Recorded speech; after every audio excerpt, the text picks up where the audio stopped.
My leg is basically all tumor. I have a tumor behind my eye. At age 52, Reggie Bibbs is unafraid to show us this uncontrollable growth. These are the smaller tumors that are above the skin that are, non-cancerous.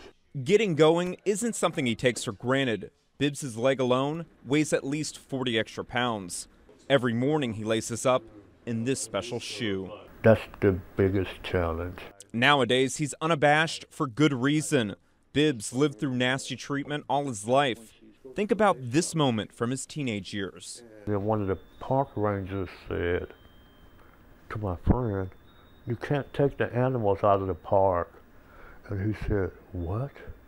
He said, "You can't take the animals out of the park." And she went like this, gesturing to me. I would tell him, we are gonna keep on praying that things will get better.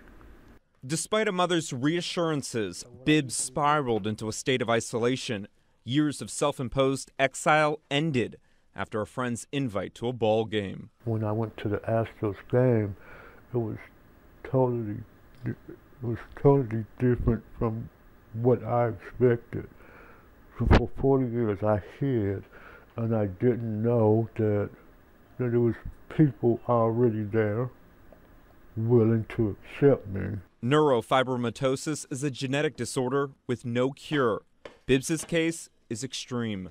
I believe that there will be a cure in my lifetime, so there's always hope. A guidance counselor told him as a kid to stay out of the kitchen. You will never be able to be a baker because people will see you and they would think they can catch what you have. Those days are long gone. I love to bake anything, cakes, pies.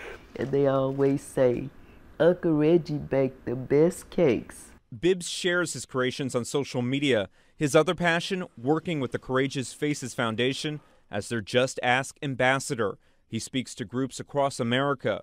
Bibbs says when it comes to deformities, just ask. I know it's not easy when someone sees me for the first time, but if you give it a chance, it'll work. Removing these tumors can be life-threatening. They can regrow. Bibbs says that's why there's no more surgeries in his future. What do you think your life would be like without this disorder? I don't believe that it would be any better. I wouldn't change a thing. I believe that this disorder has really made me a better person. It's taken Bibbs years to find acceptance for himself. He won't allow anyone's ignorance to steal it. I love who I am. And if anybody can't accept me for who I am, then they're not worth the time. Amen, Reggie. Steve Campion, 13 Eyewitness News.